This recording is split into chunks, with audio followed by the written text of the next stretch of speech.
to allow Port Authority to issue general obligation bonds of the city. I hope that makes sense. So it's just a partnership. You can't pledge the city's general obligation without their consent. So the process moving forward is we're putting together our office, along with Bill and his office, putting together an offering document called an official statement, and that will get posted out into the world. And prospective underwriters, purchasers will, and prospective bondholders, review that. It's really like a prospectus that you get in the mail. You look at it, it's boring, and you just recycle it. It's that document. But interested parties will look at it and see if they want to purchase the bonds. We'll also have a credit rating call, because each bond rating does marketable. We do have to have a new credit rating. So that should, go very, very well. And then at the September, we'll sell the bonds on September 20th. We'll take bids at, I believe, 10 o'clock in the morning? Yes. Is that correct? And then we'll bring it to the results to the meeting that afternoon for your consideration. The municipal bond market is very strong right now. We're in a very low interest rate environment, and the demand for municipal bonds, almost always, and especially at this time right now, the demand is greater than the supply. So, I expect for us to get 3, 4, 5, maybe 6 bids, very low interest rates. And if something happens in the world where interest rates shoot up for a week or two, and it's because of some geopolitical event or something like that, we can always just delay the sale and have a special meeting and delay it a week or two. That almost never happens, but I just want to let you know we're not just completely locked into this date, September 20th.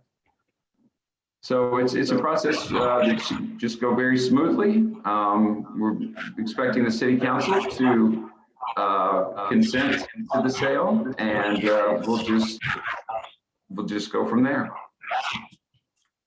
So that, if anyone has any questions, I'll be happy to answer them. And I'll pipe in with just a comment. The amount that's here, this 1.465, I may wind up adjusting that amount a little bit, working with city engineering, if we need to allow for any more contingency or not. So could it fluctuate 100,000 or so? We'll see. They're working on that for us with the contractors and the engineering firm. So I talked with Doug if that's possible, and that's just fine too, right, Doug? That's correct. We don't have to come back and approve an additional authorizing resolution. Our only we can't go above what's in the ordinance, but we put we put a conservative number in there, so we would never go above that, which I believe was 3 million. So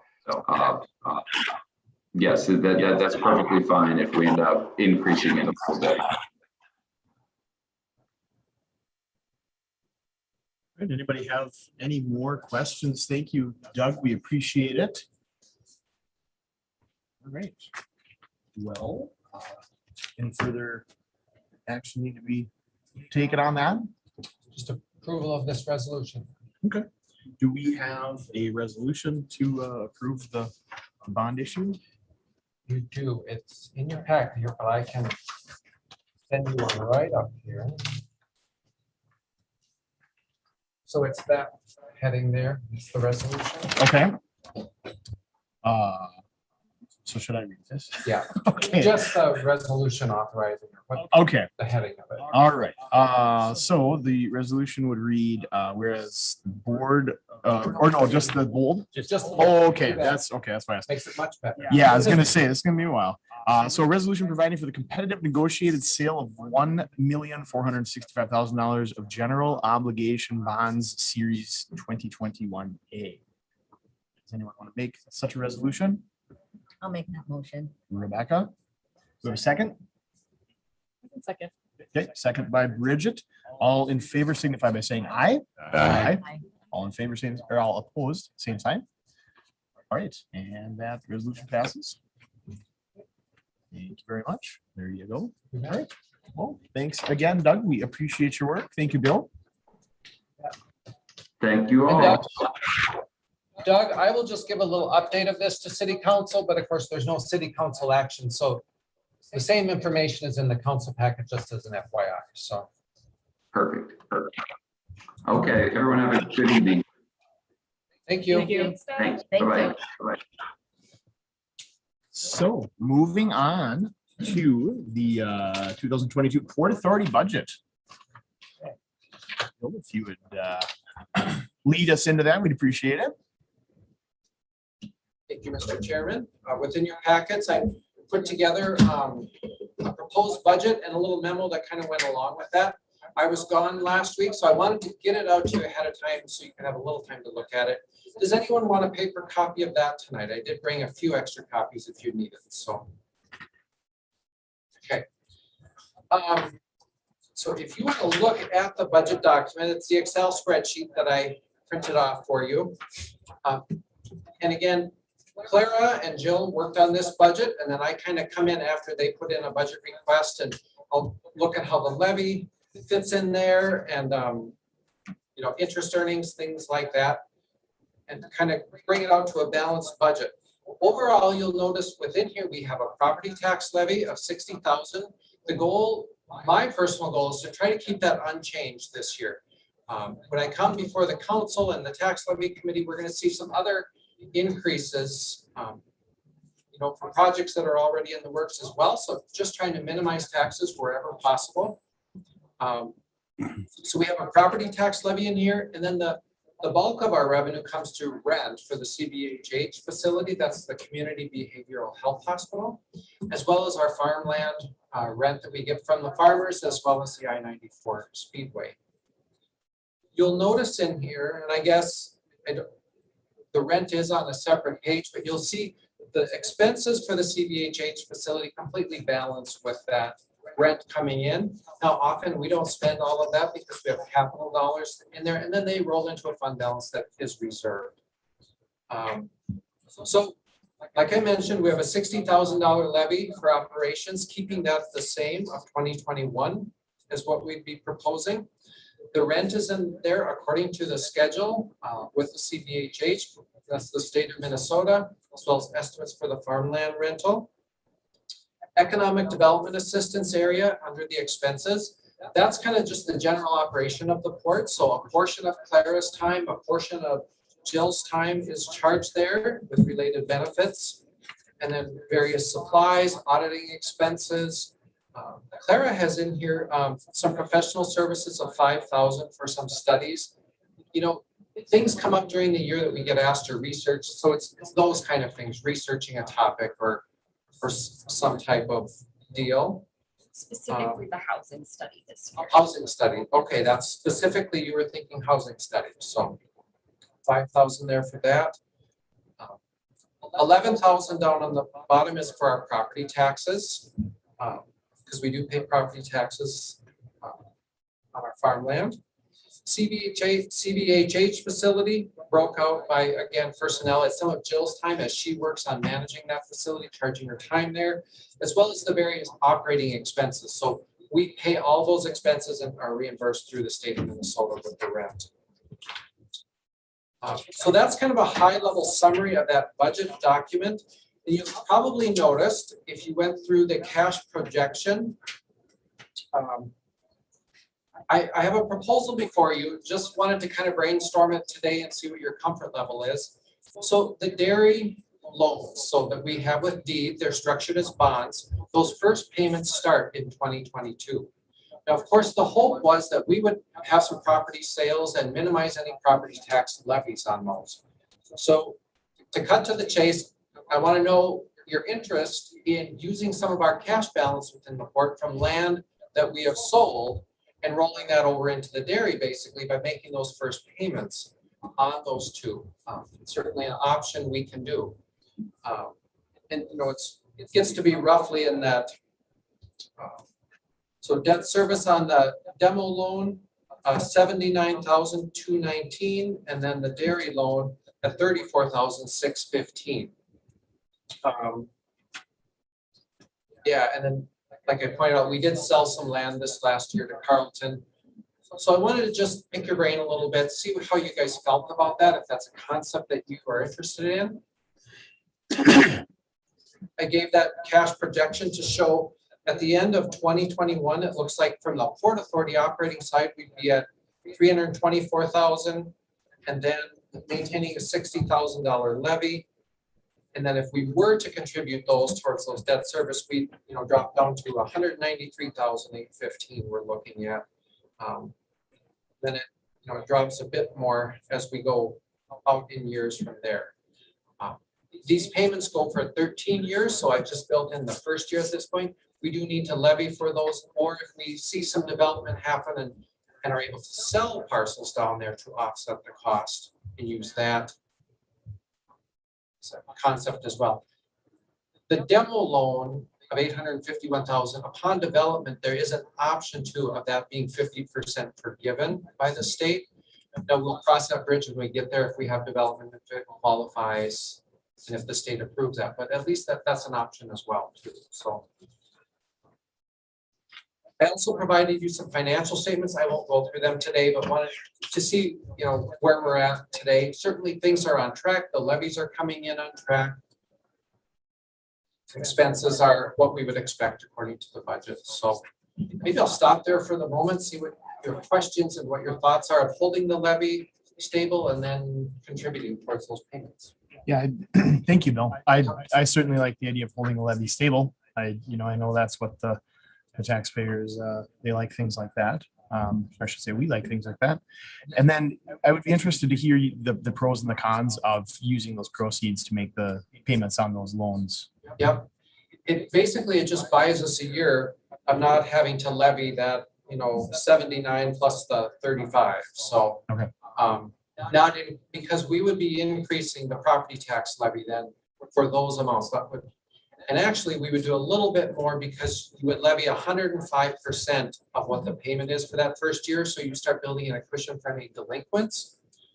We'll see that with the bonds we're just issuing. If you look in the schedule, it's like 112, almost 113,000, the 105% levy. That's what that is. The state statute has us do that until we kind of get some cash in that fund.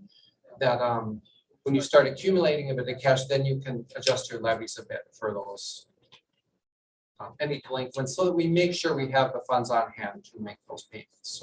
So if we didn't use these use the proceeds to pay those payments, we'd have to increase the levy. Absolutely. Okay. Yep. Yeah. Yeah, we have no choice on that because they are bonds and we will make our bond payments. So, and that's of course the levy we're proposing at the end of September. So we go to the city council at the second meeting in September because we certify a proposed levy to Ottertail County by September 30th so that they can then calculate the proposed tax bills. We come back in December then and approve a final levy. And we always like to point out, you can always come down by December, but you cannot go up after, after September as well. So. I think, I would be in the same camp as you that I don't think we should look to raise the levy. I think, 60,000 of that came from the crushed concrete that we sold from the dairy property. So, I think that would be turning that money around back into the dairy property. And I already have that in that scenario as well as moving that over to the project in addition to taking these funds. So. And then I think as well, we sold the land to the guy that did the development. So, that, and I think that was always the intention of the Port Authority, was to try to fund as much as we could to get to that property sale. And I think the effort should go into selling the property. And one other thing I was going to say, Clara, you are planning to schedule a meeting between now and the September Port Authority meeting. Is that correct? Like yes. Towards the end of this month. So if you want to think about this a little bit too, we can address that, I think, at that meeting too, couldn't we? Yep. So that you wouldn't have to act on this levy request in the budget tonight, but not to stop your discussion, but just as a side note that if you were comfortable with wherever we arrive tonight, you could approve it tonight, but you wouldn't have to. Anybody else? Brent? Well, anything that keeps us from adding another levy, I'm in favor of. I mean, if it gives us another year, you know, God willing, we're lucky enough to sell the property, you know, then we're gonna hopefully stand off on any future levies. Mhm. So right now, the way it goes right now, I'd be in favor of using the proceeds just to stop any levies from, you know, happening. And it really gives us an incentive to get moving on getting that property sold and marketed and Get marketed. it developed and Yeah, so Rebecca? Can you talk a little bit about this 50% forgivable on the 851,000? Yep, so we have two loans that we use to clean up the dairy. One was 851,000, and that was for demolition related. Now, upon development, up to 50% could be forgiven by deed. I think of the balance at the time, so if we pay down a bit, there's a It's a little, sliding What's that? sliding balance. yeah, declining balance. So the earlier you develop, the more you can probably get forgiven on that, but it's up to 50% on that one. The other one, they gave us a grant upfront. I think the total loan from them was 1.23 million. And 700 and some thousand, I think, was a grant initially. So we don't have to wait on that. We're only paying on those. That's that lower payment of 34,000 because it's only a $450,000 bond versus an 851. Okay, thank you. All right, so do we, I mean, it kind of seems like it's the thing to do to just go ahead. I make a motion to accept Bill's proposal of paying the bond payments with the Port Authority general funds, Yeah, with the cash from land sales. Yep. cash from land sales. I'll second that. Okay, so motion by Bridget, second by Caroline, all in favor signify by saying aye. Aye. All in favor, same sign. Right, that carries. Okay, and then if you, that's $60,000 levy, if you want to stay with that this year, and if you approve of that, we'd have you do a motion of that also, because then that motion in essence goes to the city council when we present the budget. We say, okay, the Port Authority is requesting you to levy 60,000 on their behalf, so. Okay. I would make that motion. Okay, motion from Anthony to keep the levy at 60,000. Is there a second? I'll second. Rebecca? All right, all in favor signify by saying aye. Aye. Same, close, same sign. Okay, and that carries as well. Thank you very much. Thanks, Bill. Appreciate it. Yeah. All right, moving right along. We're going to be reviewing the draft purchase agreements of the port-owned properties and set public hearings for the potential real estate sales required by Minnesota statute 469.065 subdivision 2. First up is Aura Fabricators.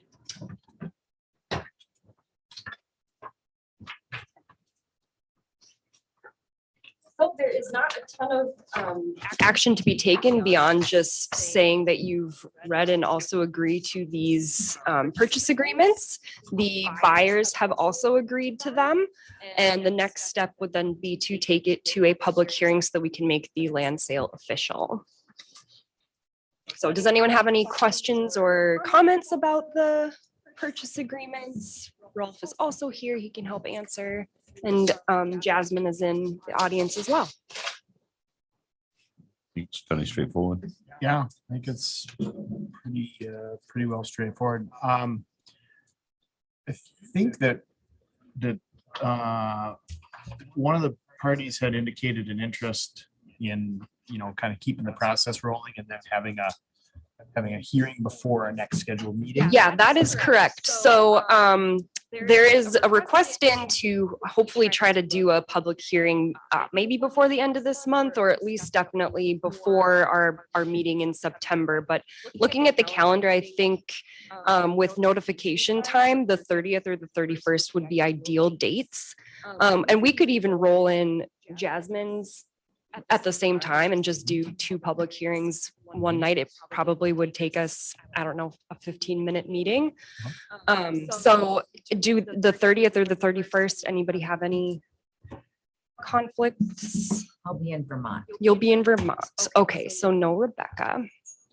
If it's later in the afternoon, I can do it. Later in the Like a afternoon. 4:30 work. for 4:30, people? yeah. What day of the week is that at? It's a Monday or a Tuesday. Oh, that's fine. Yeah, it should be fine for me. be fine. Yeah. Okay. Then we will set, let's do the 30th then at 4, We do 4:30. 4:30. Okay. Monday, August 30th, 4:30. I think we need to have a motion. To set do the we have a dates. motion to I set- make that motion, Your Honor. Second from Brent. All in favor? Say aye. Aye. All opposed, same sign.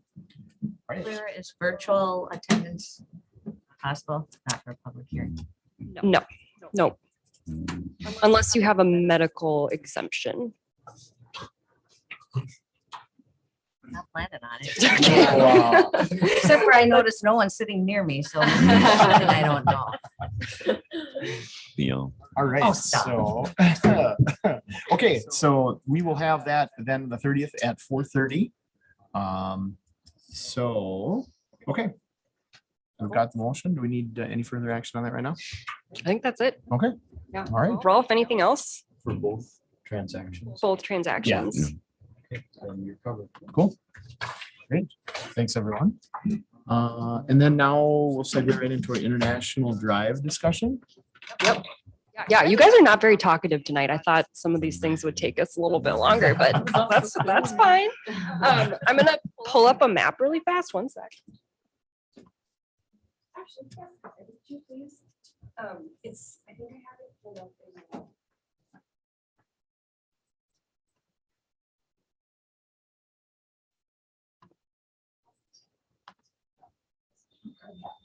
Okay. All right. So this is essentially just to make sure that we're all on the same page about some stuff that's underway and that I think we need to just have also on our radar moving forward when we're making plans for Port Authority land, et cetera. So council passed, I don't think the last meeting, but the meeting before, a project with the engineering department to start doing some engineering work on an extension of International Drive, which goes across Port Authority owned land that is currently being leased by the racetrack. So it's that piece that's up over above what Ben Carlton purchased. Are you all picturing it okay? Sort of. Okay, so there was a concept put in place, I don't know when, probably when Gordon was still here, to connect International Drive through that Port Authority owned parcel. The parcel next to it is not currently city or Port Authority owned, but potentially in the future, maybe it could be. The road could continue through there, and then the idea would be to connect it eventually back up with Western Avenue. So there's a full looping connection that would open up further land for industrial development. This hasn't been something that's been placed on the capital improvements plan at any time in the recent past. It's not something that has necessarily been discussed with any sort of frequency, but it's just been an idea that's out there.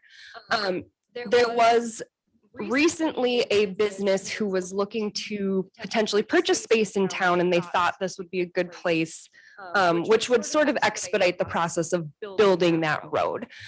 So the engineering department is undergoing the work right now to figure out exactly what it would take, how much it would cost. They're getting the wetland delineations and some soil borings done right now. So that's a city project currently that city general fund / engineering department is keeping track of the costs on. So that's not something that the Port Authority is necessarily managing beyond the fact that it is Port Authority land. So I guess I just wanted to get you guys up to speed on the fact that that is happening, and then also just put on our radar, like thinking about what we're gonna need for future development in town. And I invited Nataya to come tonight just to kind of give us a little bit of an overview of, from an economic development perspective, what the landscape looks like right now for future development and what we can hopefully look for if we're being proactive about some of these things, like putting in roads and thinking about finding ways to pay for infrastructure. So Nataya, is that an okay segue to have you jump in and do any talking, or? Do we want to just? Sure.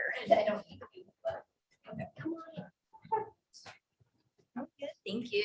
Hello, good evening, everyone. Welcome, Natalia.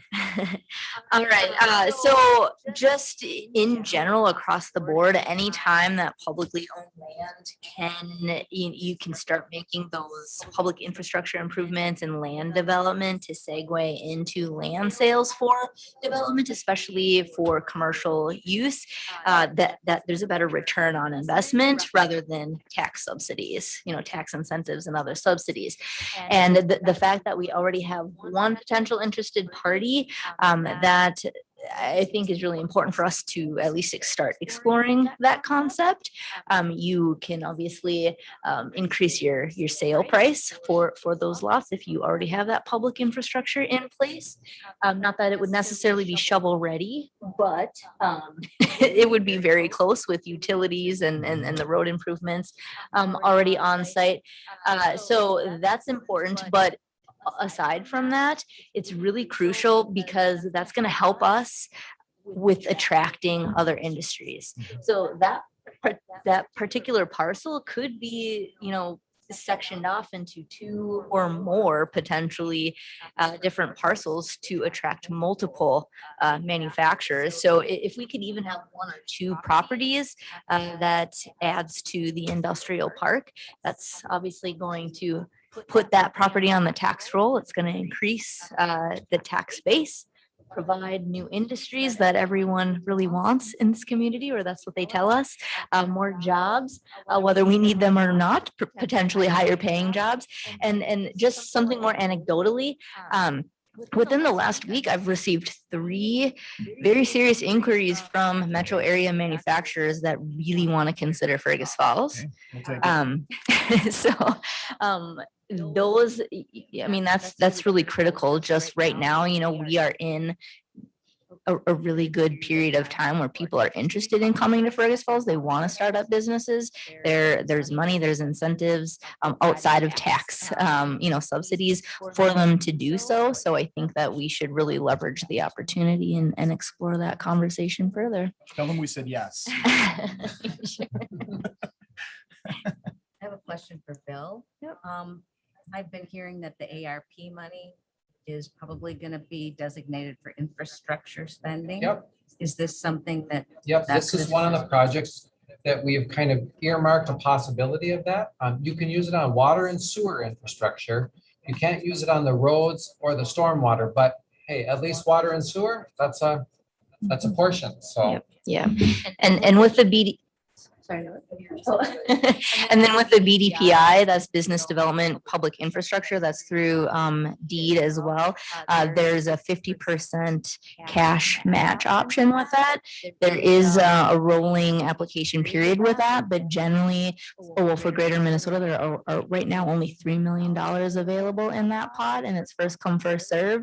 So though we do not necessarily have a deadline, it's something that we should consider, which we've already received authorization from city council to begin that process. But, just to have a, more detailed conversation with the port, since it would be your property that the road would be extended onto. I think it's just really important for you to know that 50% of funding is an option right now. That may not be the case next year or beyond that. So taking advantage of that opportunity would be prudent, I think.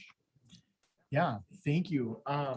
So as far as working with the Speedway, do we think that if we were to, undertake this project, is there a way, because, obviously we appreciate them and want to help them provide space for their events and whatnot, are we gonna be able to find a reasonable solution? Thank you, Natalia.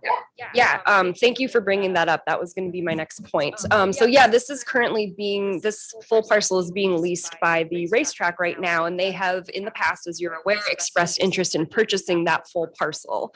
They are aware that there is this idea for the extension of the road, and they have expressed that they would be okay working with city and the port to ensure that that road can be placed.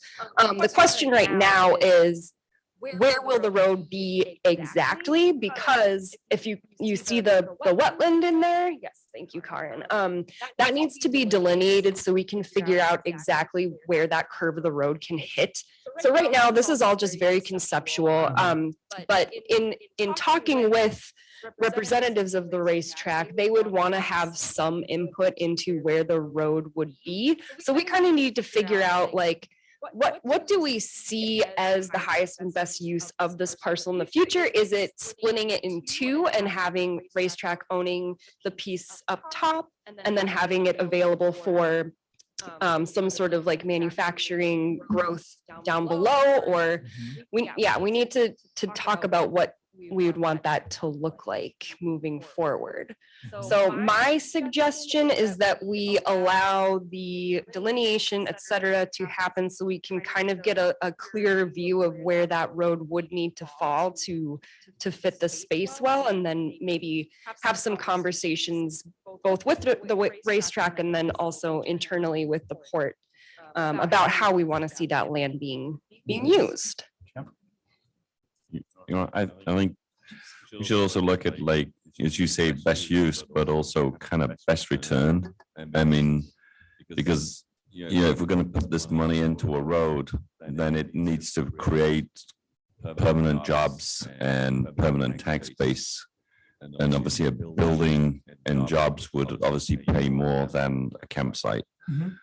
So I think, you know, that would be my kind of comment, as much as I don't want to sort of shrink the racetrack, but I also know that this road is not going to be cheap, and even with the grants that we get. And also, as we said, we're trying to develop jobs. Is there a known purpose for the, is that the purpose of the I-94 wanting additional land? Yeah. For RV sites? So they would do, what I've heard, and it's been maybe a year or a little bit more since I had last heard what their plan was, but there was potentially going to be another like bumper car track put in place, and then, campsite availability. It would be interesting to assess the economic impact of that. Yeah. Yes, restaurants and businesses and. Yeah, that'd be great. That'd be awesome. Yep. Yeah, because I mean, they've used that land for quite some time, and we want to accommodate them as much as possible. But to Anthony's point, we're looking at long-term fixed, buildings and stuff that is what the taxpayers have asked us to do. So, I'm sure we can find a solution that's equitable, for both sides. So, Bill. Yeah, so to go along with what you're saying there is, so certainly you build that road, you put in all the utilities, and like we said, you can use ARPA funds for a portion of that, the BDPI grant for part of that, but then the other part would be most likely a bond issue or something, and then we have a property tax levy that we were just talking about, would go on, for probably 15 years to pay for those improvements. So that's then where all this starts coming together, and we have to say, okay, now, how do we fund that? Now, if we, had a really large cash balance that, could be a 50% grant match for things, wouldn't that be nice? But we're not there. So, so that's where the bonding to pay for the street portions and. And I'll ask the experts in the room, is this an example of something where a comprehensive plan would really help us out? Just the kind of thing that would make these decisions a little easier? Future, yep. Deciphering future land use wishes and infrastructure growth would be part of that plan. Yeah. Okay. All right. Anybody else have any thoughts, questions? Okay. All right. So that settles International Drive for now. Yeah, and I'll bring it back when we've got more information from engineering about what the road could look like, and we can really seriously start discussing how we want it to look in the future with the saleable land. And I know there was some discussion about the delineation of that wetland. We've set some funding aside for that, right? Haven't we? And that project is that a goal? that's a different Oh, for this one. Yeah, Um, yes, but it's falling under a different budget now. Okay. Yep. okay, but we're on track to get that done. Yep. Okay. I actually think they're going out there like this in I the think next they're couple beginning weeks. work on it. So that's in the city's capital project fund. Yep. But again, we're upfronting those costs and we'll need to fund them when a project comes together. Sure. So they're unfunded at the moment where the city fund is upfronting. Okay, So To be okay. reimbursed later. That sounds good. Then, if there's nothing else on International Drive, then moving on to dairy update. Yes, so I finally got another draft of the appraisal back from the appraiser, Shenahan. And we're running through it. It's really long, but I'm just double checking that it has everything that the DNR wants and what they had, made comments about the first time we sent it to them. And then it goes back to them again. And they make any further comments that they have. I think they should be hopefully okay with it. And then that process is complete. Okay. And we can close out the sale. So Our closing date was at October 1st. by October 1st. Mhm. And then at that point, then that's when we will begin in earnest our marketing and. Yep. Mhm. And we just got an email today from our friends at Minnesota Housing Partnership. Ella put together some RFP examples and gave us some contact information for people who could provide insight on RFPs that their community had done. So, Oh, great. Yeah. Okay. Yeah, we would definitely look forward to hearing. Could we talk about that at our next meeting then? What Sure. those RFPs might look like and start planning to give us an idea of what we want to do with that and what we want to ask for. So. Okay. Anyone have any questions on the dairy? No, if not, then if there's no further business, then I would say that we are adjourned.